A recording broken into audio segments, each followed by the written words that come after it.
മോള് പറയുന്ന വാചകമാണ് ഇത്. ഇതാണ് എൻ്റെ മോള് പറയുന്നത്. അവളെൻ്റെ മോളല്ല. അത് അപ്പച്ചി വസന്ത ഇനി എൻ്റെ ജീവിതത്തിലില്ല. ഇനി നിനക്ക് എനിക്ക് മെസ്സേജ് അയക്കാനും സാധിക്കില്ല. ഞാൻ നിന്നെ ബ്ലോക്ക് ചെയ്യുന്നു.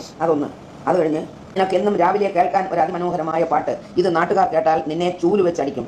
അത് ഓർത്തു വെച്ചോ വൃത്തികെട്ട സ്ത്രീയെ. നിന്റെ എല്ലാ ബന്ധുക്കളുടെ പൈസ ഇട്ട് കൊടുത്തത് അപ്പോൾ എന്തിനു വേണ്ടി അത് ചെയ്തെന്നല്ല അവർ ചോദിച്ചല്ലോ. ഈ അമ്മ ചോദിച്ചല്ലോ. ഈ അഹാന അവിടെ നിന്ന് എന്തെങ്കിലും ഫ്രൂട്ട്സ് വാങ്ങിച്ച് ഇവിടെ നിൽക്കുന്ന അലൻ എന്ന് പറഞ്ഞൊരു എൻ്റെ ഭർത്താവിനോട് പറയും, ഡാഡി ആ സ്ത്രീ, ആ വൃത്തികെട്ട സ്ത്രീ ചത്തെങ്കിൽ ഞാൻ ഡാഡിയെ എൻ്റെ വീട്ടിൽ കൊണ്ട് നിർത്തിയാണ്. ആ സ്ത്രീ അങ്ങ് ചത്താൽ മതിയായിരുന്നു ഡാഡി. ആ സ്ത്രീ ചാവയില്ലല്ലോ എന്ന് എപ്പോഴും പറയുമായിരുന്നു. അവർ വന്ന് എന്നോട് പറയടി.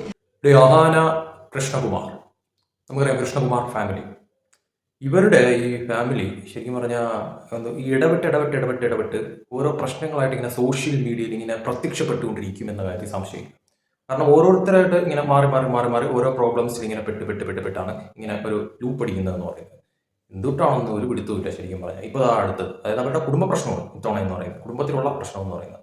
അതായത് അമ്മുമ്മ, അതോടൊപ്പം തന്നെ അഹാന, അങ്ങനെയുള്ള കാര്യങ്ങളാണ് ഇപ്പോൾ വന്നിരിക്കുന്നതെന്ന് പറയുന്നത്. അപ്പോൾ കേട്ട ഈ ഒരു സംഭവം തന്നെ, അതായത് അമ്മുമ്മ അങ്ങനെ പറഞ്ഞു, അത് പറഞ്ഞു, ഇത് പറഞ്ഞു എന്നൊക്കെ പറഞ്ഞുകൊണ്ട്, അതായത് അഹാന, അമ്മുമ്മ, അതോടൊപ്പം തന്നെ സിന്ധു കൃഷ്ണ, അങ്ങനെ എല്ലാവരും ഉൾപ്പെട്ടിട്ടുള്ള ഒരു കാര്യം. അല്ല, എനിക്കിത് കണ്ടപ്പോഴത്തേക്കും ഈ പറയുന്ന മാതിരി ആരും ഉപദേശിക്കാനോ അല്ലെങ്കിൽ എന്താണ് ഇതിൻ്റെ റിയാലിറ്റി ഇത് എന്നുള്ള ഒരു കാര്യമല്ല. എനിക്ക് ഫസ്റ്റിലേ തോന്നിയൊരു കാര്യം എന്ന് പറഞ്ഞാൽ, നിങ്ങളുടെ കുടുംബ പ്രശ്നം, ആ കുടുംബ പ്രശ്നം എന്തിനാണ് ഈ നാട്ടുകാരെ അറിയിച്ചിട്ട് അതൊരു തരത്തിൽ എത്തിക്കുന്നതെന്നാണ് മനസ്സിലാവാത്തത്. ഇതൊക്കെ വീഡിയോ എടുത്ത് നാട്ടുകാരുടെ മുന്നിൽ എത്തിച്ചിട്ട് എന്ത് കിട്ടാനാണ് ശരിക്കും പറഞ്ഞാൽ? അതാണ് മനസ്സിലാവാത്ത ഒരു കാര്യം എന്ന് പറയുന്നത്. നിങ്ങൾ എന്തെങ്കിലും കുടുംബ പ്രശ്നം ഉണ്ടെങ്കിൽ അത് നിങ്ങൾക്കിടയിൽ സോൾവ് ചെയ്യണ്ടേ? അതെന്തിനാണ് ഈ പറയുന്ന രീതിയിൽ നാട്ടുകാരുടെ മുന്നിലേക്ക് ഇട്ടുകൊടുക്കുന്ന തരത്തിലോട്ട് കാര്യങ്ങൾ മാറ്റുന്നതെന്നാണ് മനസ്സിലാവാത്തത്. ഇത് റീച്ചാണോ പ്രശ്നം, അല്ലെങ്കിൽ വേറെ എന്തെങ്കിലും തരത്തിലുള്ള ഇതാണോ? കാരണം ഇതുപോലുള്ള കാര്യങ്ങളൊക്കെ തന്നെ എന്തിനാണ് നാട്ടുകാർക്കിടയിൽ ചർച്ചാ വിഷയമാക്കുന്ന തരത്തിലോട്ട് കാര്യങ്ങൾ മാറ്റുന്നത് ശരിക്കും പറഞ്ഞാൽ? അത് ആ വീഡിയോ കേട്ടപ്പോൾ തന്നെ സത്യം പറഞ്ഞാൽ തോന്നിയൊരു കാര്യമാണ്. എന്തിനു വേണ്ടിയിട്ടാണ് ഇത് നാട്ടുകാരുടെ മുന്നിലേക്ക് എത്തിക്കുന്നത്? അങ്ങനെ ഒരു ചർച്ചാ വിഷയം ഇത് ആക്കേണ്ട ആവശ്യം എന്താണ് ശരിക്കും പറയാം? ഇതൊക്കെ നാട്ടുകാർ അറിഞ്ഞിട്ട് എന്ത് കിട്ടാനാണ്? അല്ലെങ്കിൽ ഇതൊക്കെ നാട്ടുകാർ അറിയേണ്ട ആവശ്യം എന്താണ് ശരിക്കും പറയാം? എന്തൊക്കെ പറഞ്ഞാലും ഈ പറയുന്ന രീതിയിൽ ഇപ്പോൾ അമ്മുമ്മ കൊച്ചുമോളെ കുറ്റം പറയുന്നു, കൊച്ചുമോൾ അമ്മുമ്മ അങ്ങനെ പറഞ്ഞു, അതാണ് ഇതാണെന്നൊക്കെ പറഞ്ഞ് ഇത് എങ്ങോട്ടാണ് ഇത് നീളുന്നത് ശരിക്കും പറഞ്ഞാൽ? ഒരു കുടുംബ പ്രശ്നം അത് നാട്ടുകാർക്കിടയിൽ ഒരു ചർച്ചാ വിഷയമാക്കി മാറ്റുക എന്ന് പറയുന്നത് അത്ര നല്ലൊരു കാര്യമല്ല ശരിക്കും പറഞ്ഞാൽ. അതിന് എന്ത് കുന്തോ ആയാലും. അപ്പോൾ ഇതൊക്കെ ശരിക്കും പറഞ്ഞാൽ എന്തെങ്കിലും പ്രശ്ന കാര്യങ്ങളോ ഉണ്ടെങ്കിൽ അതൊരു വീഡിയോ എടുത്തുകൊണ്ട് അത് സോഷ്യൽ മീഡിയ അപ്ലോഡ് ചെയ്ത് പിന്നെ നാട്ടുകാർക്കിടയിൽ എത്തിച്ച് അതൊരു ചർച്ചാ വിഷയമാക്കി മാറ്റുക എന്ന് പറയുന്നത് അത് എനിക്ക് കണ്ടിട്ട് ശരിക്കും പറഞ്ഞാൽ അതൊരു ശരിയായിട്ടുള്ളൊരു കാര്യമായിട്ട് തോന്നുന്നില്ല. എന്ത് തന്നെ ആയാലും ഇനിയിപ്പോൾ ഇതൊക്കെ ശരിക്കും പറഞ്ഞാൽ പേഴ്സണലായിട്ടുള്ള കാര്യങ്ങളാണ്. അത് പേഴ്സണലായിട്ട് സോൾവ് ചെയ്യേണ്ട കാര്യങ്ങളാണ്.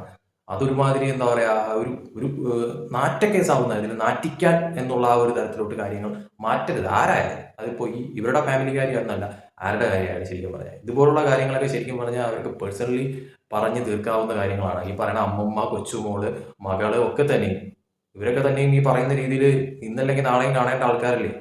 അപ്പോൾ അതൊക്കെ ഈ നാട്ടുകാർക്കിടയിൽ ഒരു ചർച്ചാ വിഷയം ആക്കിയിട്ട്, കാരണം ഒരു കാര്യം നമ്മൾ നാട്ടുകാർക്കിടയിൽ ഇട്ട് കൊടുത്തു കഴിഞ്ഞാൽ അത് എന്തൊക്കെയായാലും ഇതുപോലുള്ള കാര്യങ്ങൾ ശരിക്കും പറഞ്ഞാൽ അത് എപ്പോഴും അതൊരു ആ ഒരു ഇതിൽ തന്നെ നിൽക്കും ശരിക്കും പറഞ്ഞാൽ. അത് അങ്ങനെ ഒരു ഇതിലോട്ട് ആക്കാതിരിക്കുന്നതാണ് ശരിക്കും പറഞ്ഞാൽ നല്ലതെന്ന് പറയുന്നത്. എന്തിൻ്റെ ആവശ്യമാണ് ശരിക്കും പറഞ്ഞാൽ? ഇതൊക്കെ നാട്ടുകാർക്ക് ഓൾറെഡി സോഷ്യൽ മീഡിയയിൽ നടക്കുന്ന കാര്യങ്ങൾ കണ്ടും കേട്ടും ആകെപ്പാടെ തലപ്പിനാന്ന് പിടിച്ചിരിക്കുന്ന ഒരു അവസ്ഥയാണ്. അതിൻ്റെ ഇടയിൽ കൂടെ ഇപ്പോൾ അടുത്ത ഒരു ഫാമിലി സംഭവമായിട്ട് വന്നിരിക്കുകയാണ്. ഒന്നും പറയാനില്ല. ഇത് ശരിക്കും പറഞ്ഞാൽ ഒഴിവാക്കേണ്ട ഒരു കാര്യമായിരുന്നു, ഇനിയിപ്പോൾ എന്ത് തന്നെ ആയാലും. കാരണം ഇതൊക്കെ ശരിക്കും പറഞ്ഞാൽ ഒരു കുടുംബ പ്രശ്നത്തിൻ്റെ കാര്യങ്ങളൊക്കെ തന്നെ സോഷ്യൽ മീഡിയയിൽ എടുത്തിട്ട് ജനങ്ങൾക്ക് മുന്നിൽ എത്തിച്ച് അതൊരു തരം പ്രശ്നമാക്കുക എന്ന് പറയുന്നതിനോട് പേഴ്സണലി എനിക്ക് യോജിപ്പില്ലാത്ത ഒരു കാര്യമാണ്. അതിപ്പോൾ അമ്മ വിഷയമായാലും ഹാന വിഷയമായാലും സിന്ധുകൃഷ്ണ വിഷയമായാലും എന്ത് കാര്യമായാലും ഒക്കെ തന്നെ നിങ്ങൾ തമ്മിൽ അത് പറഞ്ഞ് പരിഹരിച്ച് എന്തെങ്കിലും ഉണ്ടെങ്കിൽ അത് തീർപ്പാക്കുന്നതായിരിക്കും നല്ലതെന്ന് പറയാം. അല്ലാതെ നാട്ടുകാർക്കിടയിലോട്ട് ഇട്ട് കൊടുത്തിട്ട് അതൊരു നാറ്റക്കേസ് ആക്കാതെ ഇരിക്കുന്നതാണ് നല്ലതെന്ന് പറയുന്നത്.